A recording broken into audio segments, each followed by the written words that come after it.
tempo para pergunta? Tem tempo para pergunta? Tem tempo para pergunta? Eu tenho tempo para pergunta? Tem Tempo para Pergunta, o podcast oficial do TDC.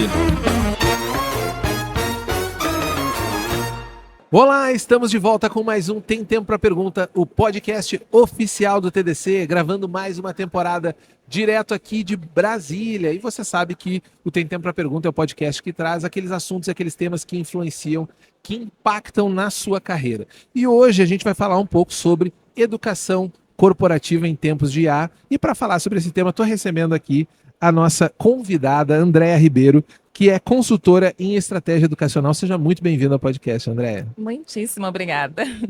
Bom, para começar, Andréa, a gente tem uma tradição já aqui no podcast, que é sempre começar fazendo uma conexão da tua posição atual como profissional aqui no meio da tecnologia, num evento de tecnologia como o TDC, né, com o teu início. Porque a gente sabe que muitas pessoas que estão acompanhando a gente estão na fase de transição de carreira ou até estão iniciando a carreira. O podcast tem essa vantagem em relação ao TDC, que é uma área que tem o TDC em si.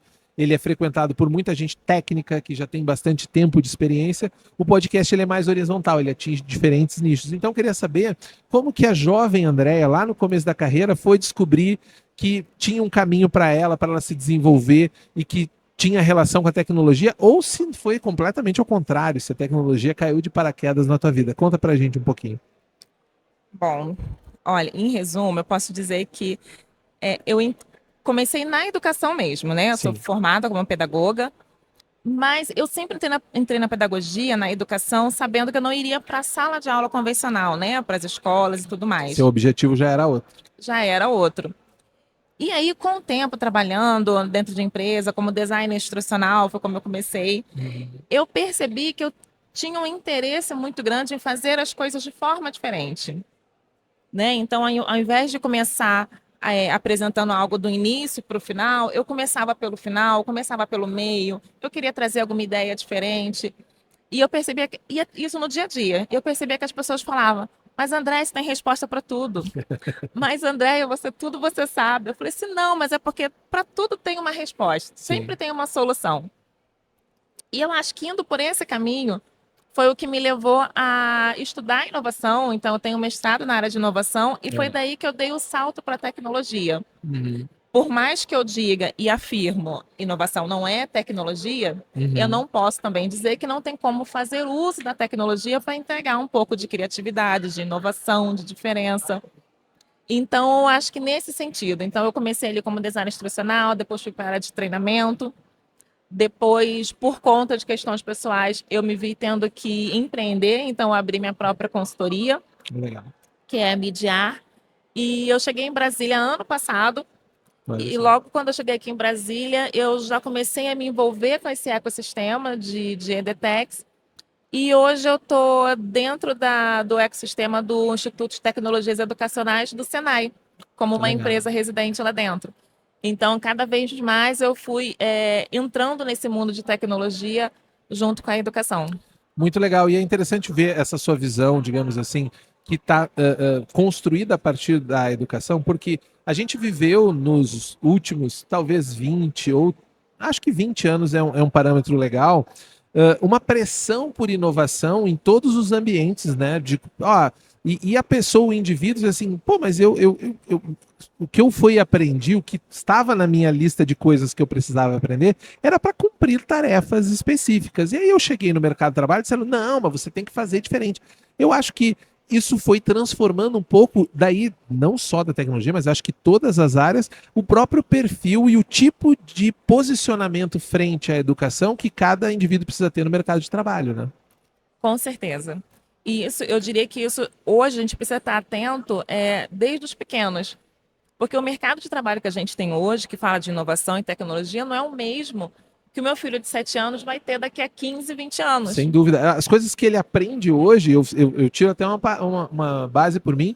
Eu sou da área de comunicação. O que eu aprendi na faculdade de marketing, não uso quase nada. Os fundamentos eu uso, obviamente, mas eu não uso a parte prática, que, sei lá, era 40%, 50% do curso.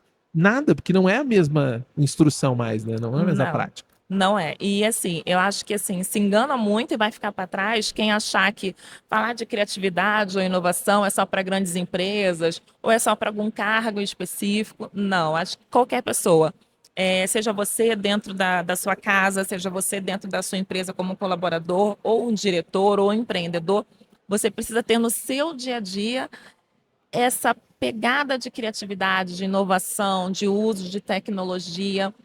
Mas é claro, tudo com sentido e com propósito, mas precisa já dar essa caminhada, essa movimentada. Sim. E, Andréia, como que você enxerga? Porque, assim, como essa pressão leva as pessoas para um lugar que não é o melhor lugar da criatividade, que criatividade eu entendo que é inspiracional, né? Ela é motivo de trabalho. Eu que trabalho como criativo sei que não é só, não, é o gênio que tem uma ideia, não. É um trabalho, uma construção. Mas a gente vive uma sociedade que eu gosto sempre de chamar de sociedade do atalho, que é muitas pessoas vendendo atalho, e a gente acabou de criar uma ferramenta que, apesar de não ser a inteligência artificial, as linguagens, a IA, ela parece ser um enorme atalho para as coisas. Não, qualquer coisa que eu pedir, ela me responde alguma coisa. Isso parece ser um grande atalho. Como que você acha que esse tipo de impacto, que esse modelo de tecnologia nova, que responde, que parece magia, vai impactar nesse processo criativo para o aprendizado das pessoas? Como que você está enxergando isso no seu dia a dia mesmo?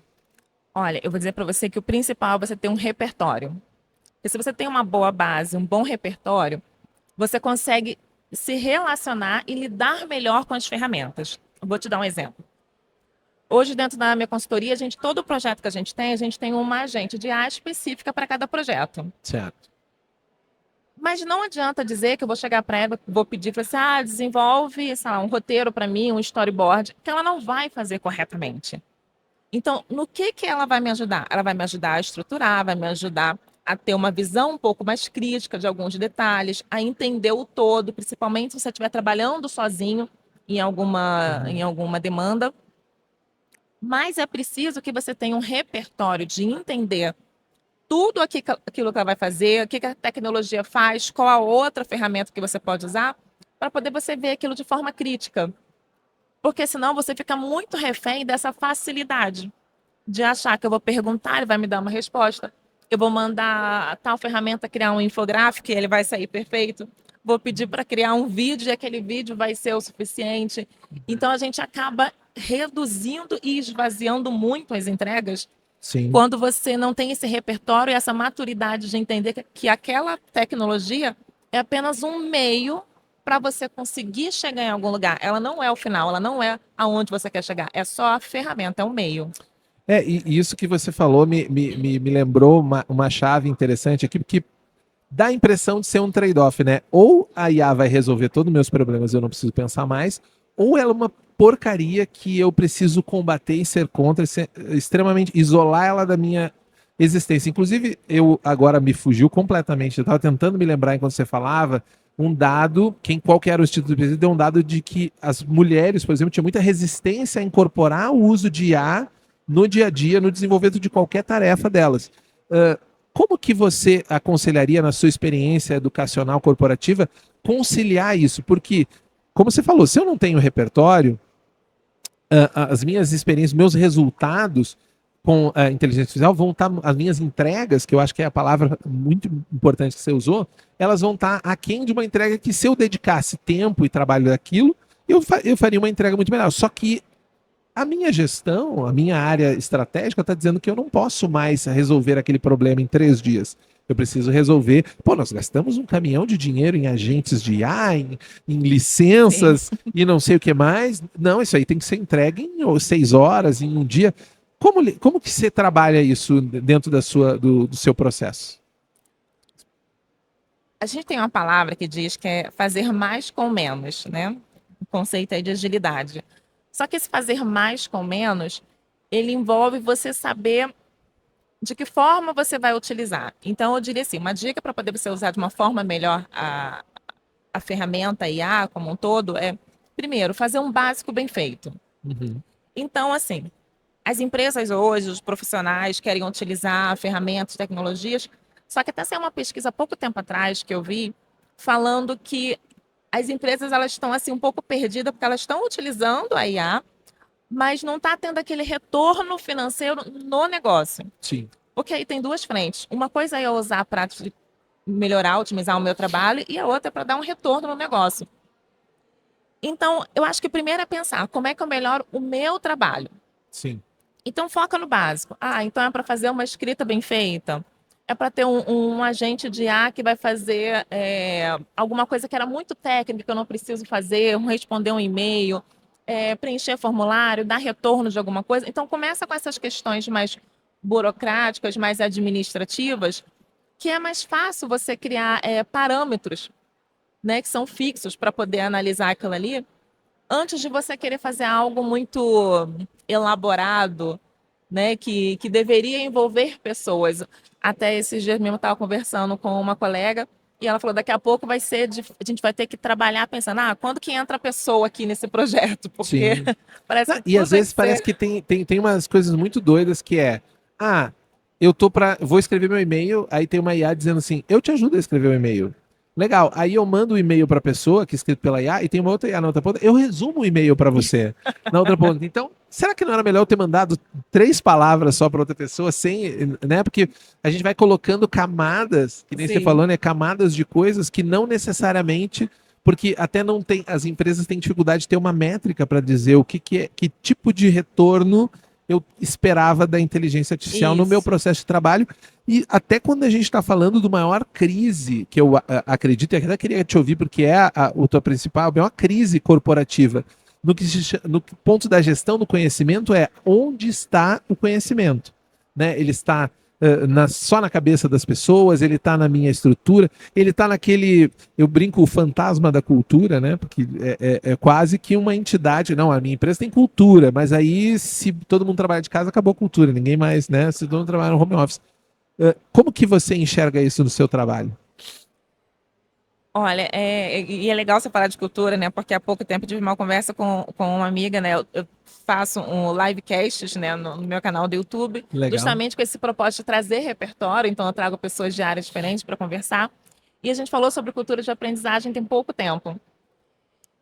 Falar de cultura, a cultura da organização, a cultura da aprendizagem está dentro dessa cultura da organização, é entender que todo mundo que está ali faz parte desse processo.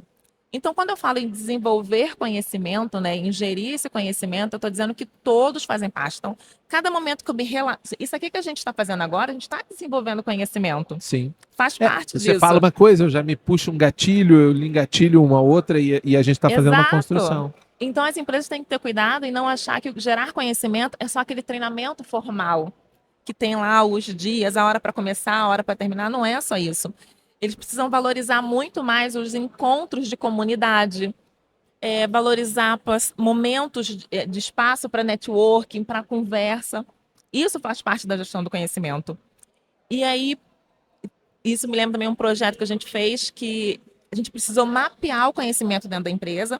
E aí a gente percebeu que haviam funcionários ali, colaboradores, que os outros enxergavam como referência em determinado assunto. Eles eram chave quando precisava aquela informação. E o projeto tal. Exatamente. Só que eram pessoas já mais seniores, que logo iam sair da empresa. Então, pensando em gestão do conhecimento, a empresa tem que quê? Mapeio essas pessoas e eu preciso tirar esse conhecimento da cabeça delas e trazer para um conhecimento formal, um conhecimento explícito. Então, aí envolve várias estratégias, né? Você tem que sentar, fazer entrevista, mapear tudo que ela sabe. E aí você vai catalogando, digamos assim, esse conhecimento para que, de alguma forma, futuramente, ele possa ser compartilhado com toda a empresa. Sim. Então, a gestão do conhecimento, ela passa por vários momentos nesse sentido. Seja o treinamento formal, o encontro no cafezinho, o espaço de lounge para conversar, espaços mais formais de comunidade, onde eles possam trocar também e conversar. Essa transferência do conhecimento que está ali na cabeça do profissional para um registro. Então, tudo isso faz parte desse conhecimento e dessa criação da cultura. Até porque cada vez mais a gente vê empresas trabalhando em modelos descentralizados, em que as pessoas não estão no mesmo ambiente. Então, talvez ela agir nesse processo de gerar um ambiente que me faça querer ir lá e participar, né? Pode ser mais interessante. Eu acho até que nesse ponto que entra muito forte os eventos, né? Tipo, como um momento Por exemplo, não, esse dia aqui eu vou dar uma pausa, eu vou para lá, eu vou ouvir uma palestra, eu vou sentar uma mentoria, eu vou ouvir um bate-papo, eu vou conversar no cafezinho, que às vezes o maior conhecimento vem naquela conversa de cafezinho, né? São Eu os acho insights que acontecem na conversa, né? exatamente. Existe um lugar nessa estratégia para os eventos que eu acho que isso, que eu queria que você falasse sobre isso, porque a gente que está do lado do evento, do realizador de evento, parece que é sempre vendedor nesse papo, né? Ah, você está me vendendo, que vendo. Cara, a gente enxerga isso lá atrás, desde sempre, que parar para dizer assim, deixa eu respirar aqui, deixa eu sair do incêndio para pensar, ele volta para lá com uma outra visão. Ele quase que ele despluga de um lado e pluga do outro e começa a enxergar diferente. Como é que você enxerga o evento dentro dessa estrutura de treinamento mais aberto que você estava construindo? Olha, eu acho que cada evento tem um propósito e ele precisa saber exatamente para qual é o propósito dele, então montar a estrutura nesse sentido. Então, por exemplo, eu posso ter um evento que vão ser só palestras, num espaço, no formato de auditório, e pronto. Então, ali, eu não estou favorecendo um contato e uma relação. Não, eu estou apenas dando conteúdo. Claro. Então, é nesse Uma aula sentido. expositiva. Exatamente. Agora, existem outros eventos onde essas palestras são curtinhas, são 5, 10 minutinhos. Eu não chego a estar passando uma aula, eu estou apenas o quê? Gerando um burburinho na cabeça da pessoa, tô jogando ideias. E aí, o outro lado, né? O público que vai, ele precisa saber aonde ele está indo para saber como é que ele tem que se preparar para ir. Então, ali ele está só catando ideias para depois ele ir aprofundar. Agora, no evento, por exemplo, aqui no TDC, a gente tem palestras mais longas, tem uma mentoria, tem um workshop, então formatos diferentes, tem espaços de lounge, espaço para sentar, momentos que todo mundo para ao mesmo tempo. Então, tem um momento para você interagir, relacionar, então já favorece mais esse contato e esse network. Então, assim, não existe um formato certo ou errado, mas Claro. cada um tem um propósito. Perfeito. Não, eu acho que isso tem que se contar na estratégia, né, onde fazer um portfólio de conhecimento. E até isso vem para outro assunto que eu queria debater contigo, que é você deve ter ao longo da tua carreira, principalmente na educação, visto como mudou e está mudando e provavelmente vai mudar ainda mais o perfil da pessoa responsável por treinamento, né, dentro das empresas. Porque em muitos casos na educação corporativa ele vai morrer lá no departamento pessoal, área de treinamento, e vira uma meta que eu preciso bater. É. E meta que, para bater, que precisa gastar dinheiro, é fácil, né? Eu só preciso gastar dinheiro, não preciso só fazer esse número, fazer esse volume.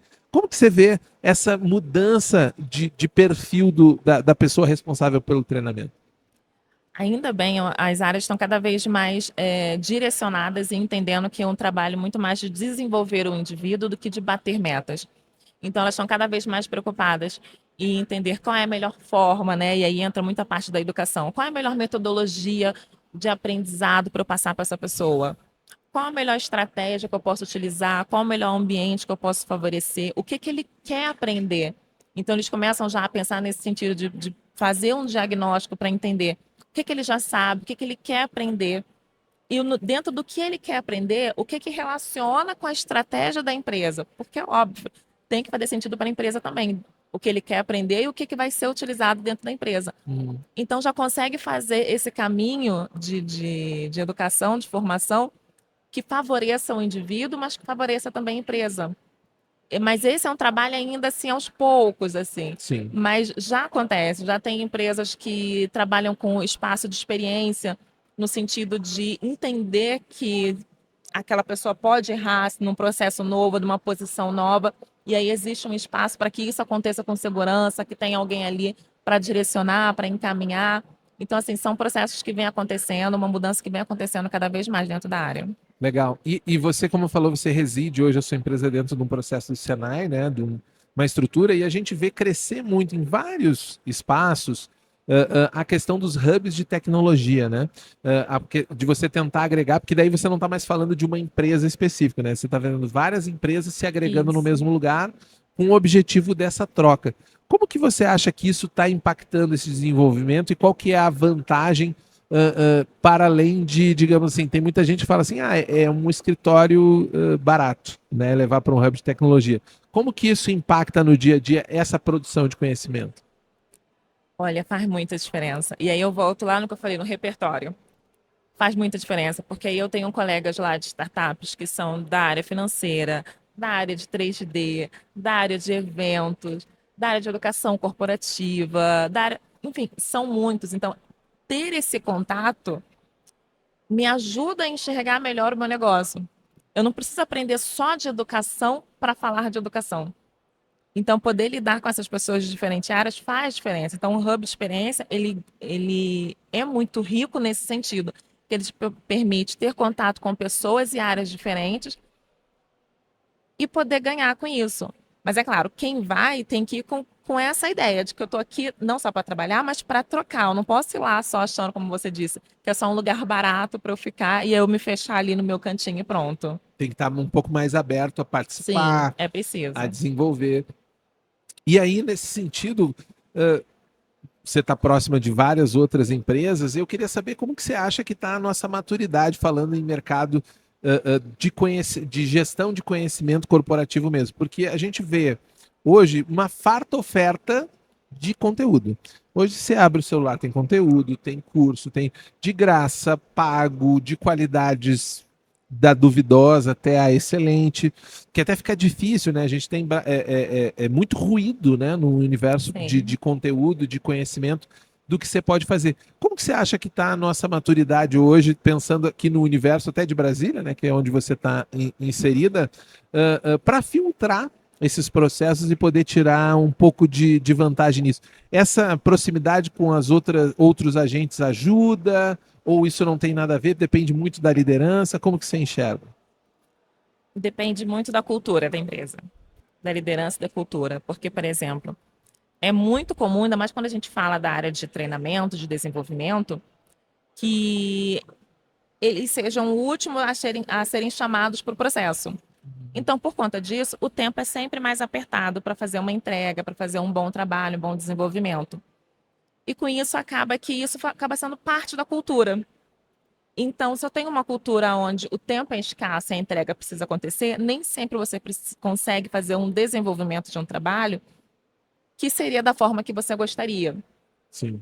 Então, é um trabalho ainda dessa parte de educação que a gente está em um nível ainda muito focado em métricas, né? Quando chega ali na ponta, né, no frigir dos ovos, como se diz popularmente, ainda está muito focado em métricas, né? De Sim. quantas pessoas vão ser treinadas, quantas pessoas vão ser entregues, se acessaram o conteúdo até o final, se quantos porcentos foram aprovados. Mas também da outra parte de quem desenvolve, quem é analista de treinamento, design instrucional, conteudista, tem muito interesse em fazer uma entrega diferente. Tipo assim, entendendo que aquela limitação da empresa, de tempo, de orçamento, seja o que for, mas de fazer uma entrega diferente. Ainda bem, eu tenho muitos contatos com profissionais e eu vejo cada vez mais as pessoas se dedicando à ferramenta, a entender de tecnologia, a entender de IA, para poder comer. Aí sim entra bem feito aquele fazer mais com menos, né? Sim. Com menos tempo você conseguir entregar mais qualidade. E nesse sentido aí, como você falou, né, dá para encontrar dentro da ferramenta de IA algumas respostas para essas qualidades diferentes, porque um dos grandes problemas que eu enxergo, e inclusive já tratei aqui nesse espaço do podcast com outros profissionais de áreas mais técnicas, é que essas ferramentas vão virando muletas ao longo do processo, né? E você não tem, por exemplo, uma visão do que especificamente ficou com aquele profissional, né? E aí até me parece que tem uma coisa dúbia aí, porque algumas empresas, algumas corporações, elas estão olhando assim, não, mas se o conhecimento ficar com a inteligência artificial é até melhor. Porque daí, se eu trocar a pessoa, o conhecimento da inteligência artificial não vai. Mas me parece que tolhe a coisa mais relevante, na minha opinião, e eu queria saber da tua opinião sobre isso, que é a capacidade humana do insight de conexões que não foram descobertas ainda, coisas que ninguém está olhando, ou que a gente já olhou todo mundo de um jeito, ou até de insistir em fazer de novo aquilo que já desistiram de fazer porque alguém fez por um contexto e não conseguiu entregar, né? Isso. E aí até me lembrei que tem um Vygotsky, né, que aí é de educação mesmo, Sim. mas ele fala, né, quando ele trouxe a ideia do instrumento dentro da teoria dele, ele trouxe que o instrumento é uma ferramenta de apoio para que você alcance algo. E é isso que é legal para mim, né, enquanto educadora, é que eu tendo essa base, eu entendo que a ferramenta é isso. Ela me ajuda a alcançar algo. Ela não pode ser uma muleta para mim. Sim.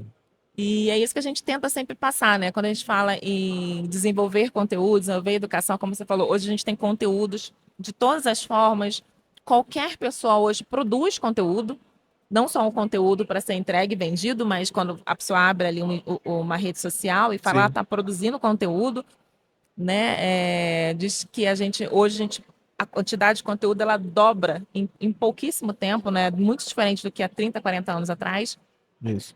Uma das coisas que mais me irrita é a gente ter acabado com conteúdo instrucional em texto. Tudo é vídeo, eu não consigo decupar nada mais. Eu só queria aquele detalhe ali. Mas aí tá num vídeo de, sei lá, 20 minutos em que o cara começou dizendo, pessoal, meu nome é tal, se inscreva no meu canal. Tem isso, né? E no tempo que tinha blog, até entrevistei uma outra pessoa que ainda, tipo assim, vou dar o link do meu blog. Eu falei, nossa, que coisa maravilhosa, vai dar o link do blog. Eu podia decupar, tipo assim, eu quero só essa linha de código, eu quero só essa ferramenta, como é que funciona.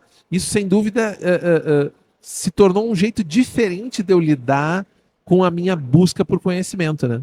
Sim, sim. E aí você me lembrou que eu tenho essa luta diária, né, nos projetos, né? Porque às vezes o profissional ele quer colocar muito conteúdo. Não, esse vídeo está curto, vamos colocar mais conteúdo. Você não vai funcionar, não é por aí.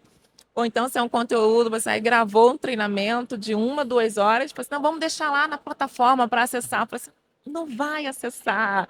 Vamos decupar esse vídeo, vamos cortar. Aí a gente faz pedacinhos, já coloca ali aonde começa cada tema, para poder facilitar, porque senão a pessoa não vai, não adianta, não Sim, adianta. é muita pressão, né? A gente está cada vez mais pressionado, o tempo está escasso, o microtédio acabou, ele não existe mais, né? Não tem aquele momento. E eu acho que, na prática, a gente perdeu o time do insight, né? Porque eu tenho a impressão, pelo menos na minha experiência profissional, que o tempo daquela sacada, ele é um tempo de relaxamento, né? Uhum. Eu já gastei toda a minha capacidade de análise, blá, blá, blá, e aí eu vou lá buscar um café. Ou eu vou lá fazer uma outra coisa. E aí aquilo senta no meu sistema autônomo, não é mais no Isso. principal, e aí eu vou ter. Só que eu parei a minha tarefa, eu recebi uma mensagem no WhatsApp, aí eu fechei o WhatsApp, eu tenho que verificar se minha foto, quantos likes tem no meu Instagram. Essa, digamos assim, montanha de ruído tá atrapalhando a nossa cognição para aprender, André? Com certeza. Essa ausência do silêncio, né? As pessoas não conseguem mais ficar quietas no silêncio. Eu até proponho às vezes, né? Eu falei assim, gente, vamos fazer uma atividade aqui de criatividade. Tira meia horinha antes de dormir e fica em silêncio. Não pega celular, não pega livro, não pega nada. Fica em silêncio e só escreve o que passa pela sua cabeça. Porque é um trabalho muito difícil hoje, né? Você conseguir ficar parado. Porque se você for sair para fazer, aí você abre o celular, você vai ouvir uma música, você liga aquela história, né? Deixar a televisão ligada para ter um barulho de fundo. Sim, sim. E enquanto processo criativo, você precisa desses momentos de silêncio para que você consiga, primeiro, organizar o que está na sua cabeça. E aí, uma estratégia ótima é você escrever isso.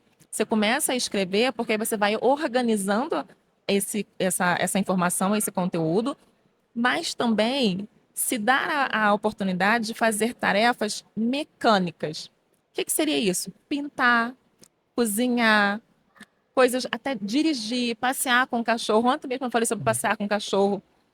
Porque é isso, quando você faz uma atividade mecânica, o seu cérebro fica livre. E no que ele fica livre, ele começa a organizar todas aquelas ideias que ele tinha na cabeça, e é quando surge o insight. Sim. Você até comentou uma coisa que as gerações novas estão querendo cair em desuso, o ato de escrever, né? Tipo assim, aquele momento em que você transforma, materializa uma ideia que pode ser entendida por outra pessoa. E o exercício só de você tentar concatenar ela, né? Isso. Que eu sempre digo, né? Quando você manda um áudio, você refletiu menos sobre aquela mensagem, né? Quando você manda uma mensagem de texto, você refletiu, você olhou de novo, né? Não, peraí, que eu acho que essa palavra aqui não estava boa. O áudio, você tá no flow ali, então você tem que saber escolher bem o que vale a pena você mandar um áudio, o que vale a pena você escrever, porque depende não tem um segundo impacto a mensagem só tem um impacto, né? Qual que é o primeiro? Não existe primeiro impacto, existe só um impacto. A mensagem você mandou, plau. Então, eu acho que a tecnologia, ela interfere, ela nos modifica, ela é pervasiva, né? O termo científico para isso, ela é pervasiva, a gente cria e ela altera o nosso comportamento. Ela, de certa forma, ela está... e eu não estou nem falando de IA, eu estou falando de outras tecnologias de atenção. Ela está consumindo a nossa atenção no nível que você vê. Você falou, eu preciso de um exercício. Não é assim, é o natural, né? Vou me determinar a, neste momento, não pegar o celular. Porque assim, as pessoas estão olhando uma série e estão mexendo no celular. As pessoas estão no cinema, estão olhando. Poxa, cinema, cara, você pagou, né? Sua atenção devia estar aqui. Ela está no telefone celular. E o celular, eu sempre brinco, são gastos bilhões de dólares para que você nunca largue ele, né? Não é Isso. pouco dinheiro que é gasto em ciência, em algoritmo, para você nunca largar. Tem como indivíduo a gente enfrentar isso, né? Então, essa, inclusive, é uma das grandes, dos grandes desafios da área de treinamento. É como é que você faz aquela pessoa querer assistir um treinamento, entrar numa plataforma, se no celular tem coisas muito mais interessantes para ela. Toda hora surge uma notificação, toda hora tem uma chamada diferente, tem aquilo ali que ela quer Mensagem ver. do crush. A mensagem do crush. Eu preciso ver. E ele mandou um áudio ainda, não posso nem dar aquela espiada. Eu vou ter que dedicar um tempo para ouvir. Exatamente, porque quando a gente fala de educação de adultos, a gente está falando de curiosidade. A gente precisa instigar essa curiosidade dele para ele querer aprender sobre aquele assunto. Só que hoje, se você não tiver isso bem pensado numa estratégia, numa tecnologia, seja como for, essa curiosidade está muito mais focada no dia a dia, na internet, nas redes sociais. Então, esse é um grande desafio. Seja ela utilitarista, né? Aquilo que efetivamente ele vai precisar, ou até isso que já tem até nome agora, que é o AI slop, né? Que é tipo o lixo que a pessoa consome e não nem sente. Aqui, tipo, um vídeo de um gatinho tocando piano que foi feito por AI. Beleza, eu vi, eu nem entendi, eu nem sei o que está acontecendo. Mas passou e legal. Aquilo é quase como um projeto de serotonina instantânea ali que eu enxergo. Nesse contexto, que para mim, a gente está falando e dando risada aqui porque isso é engraçado, mas para mim ele é aterrorizante de futuro. O que você enxerga do futuro crescendo cada vez mais? A produção de conteúdo por IA, a gente já sabe que já fez a volta na internet, né? A gente tinha aquele crescimento de conteúdos feitos por humanos versus conteúdos feitos por inteligência, já virou. A IA já passou, já tem mais conteúdo hoje. Quando você planifica a internet, né, conteúdo sendo qualquer coisa, texto, imagem, vídeo. O que você enxerga para o futuro, Andréia, nesse mundo de treinamento, dado que não parece que vai parar, parece que só vai aumentar? Não vai. Olha, eu vou te dizer que eu enxergo mesmo que eu enxergo para o meu filho. Eu tenho um filho de 7 anos e o que eu enxergo para ele de futuro é um cuidado muito grande dele saber usar a tecnologia, mas não ficar naquele vício de ficar passando as coisas, de ter que assistir na televisão com o controle na mão, de sentar para montar, para colocar o cérebro para desenvolver. Então, é o mesmo cuidado que eu tenho hoje quando eu penso em futuro, quando eu trabalho em educação corporativa. Pensar em estratégias. Então, que estratégias? Eu penso, então, aquela pessoa para quem eu vou desenvolver um conteúdo, vou entregar uma solução educacional, ela já tem muitas demandas no dia. Como é que eu vou conseguir capturar ela para ela querer fazer esse conteúdo, para que não seja mais um treinamento?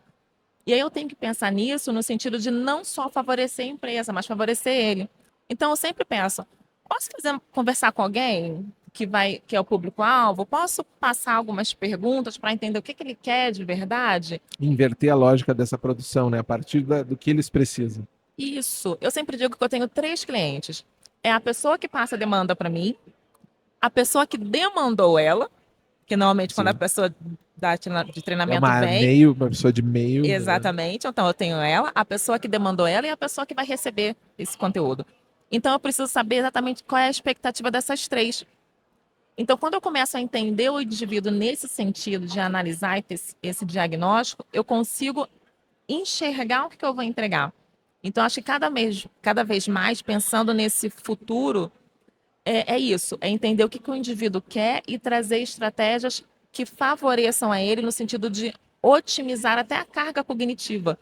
Porque se ele já tem uma sobrecarga muito grande no entorno do dia a dia dele, seja no trabalho ou na vida pessoal, eu preciso otimizar esse processo para que ele não sobrecarregue e ele consiga sair dali com uma leveza, tipo, ele consiga levar realmente aquele conteúdo que ele viu.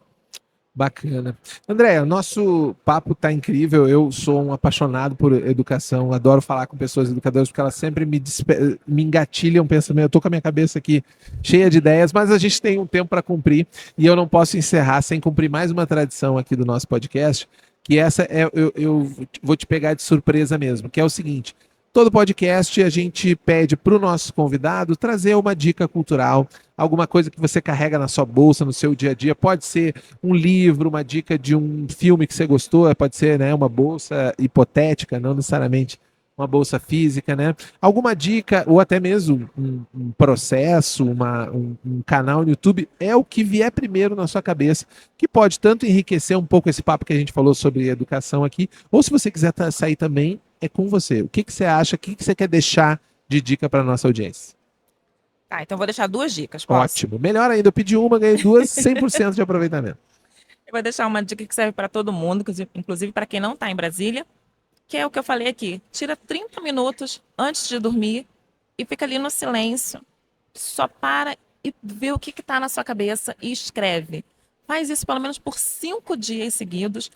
E aí depois você vê se isso não faz diferença no seu dia a dia, se você não vai sentir necessidade de fazer isso mais vezes ao longo do dia. E a segunda dica, quem está em Brasília, é o SESI Lab, que eu acho um espaço maravilhoso para você sair do mesmo, para você ver coisas diferentes. Inclusive, dentro do SESI Lab, eu tirei uma ideia para um projeto de educação corporativa, então isso é muito legal. Vai para lá, assim, com um olhar de criança mesmo, de quem quer perguntar, de quem quer entender, de quem quer aprender o que está ali. Não só passar pelo espaço, vivencia de verdade. Fica lá um tempo, que eu acho que é legal também. Ótimas dicas, Andréia. Queria te agradecer pelo teu tempo, por ter aceitado o convite. Muito obrigado. Obrigada. E para a galera que gostou desse papo e quiser contatar, não sei se você é uma pessoa de rede social, né? Antigamente eu já perguntava direto, mas agora eu pergunto, você é uma pessoa, né? Porque sei que tem muita gente e eu incentivo, que não é de rede social, mas você tem algum contato, se a galera quiser, por exemplo, aumentar esse papo, queria trazer você aqui para conversar sobre educação, qual seria o melhor contato para te achar aí pela rede? Sim, sou uma pessoa de rede social, adoro bater papo, comentar nos posts, inclusive. Você me acha facilmente no Instagram ou no LinkedIn como Andréia Ribeiro. Muito legal. Te agradecer mais uma vez, Obrigada. Andréia. E para você que nos acompanhou até agora, fica também o convite para ver os nossos outros episódios aqui no feed do Tem Tempo para Pergunta. Toda quarta-feira tem episódio novo às 18 horas no Spotify ou no seu agregador de podcast favorito. E se você quiser ver esse papo aqui em vídeo, temos o nosso canal no YouTube que você pode compartilhar, dar like, nos seguir, ativar a notificação e até mesmo compartilhar nossos cortes, que é aquele jeito bacana de você atrair alguém para um assunto, mostrar para ela que existe o podcast e que pode ser bacana para a carreira dela também. E eu, obviamente, espero vocês no nosso próximo episódio. Até lá. Tchau!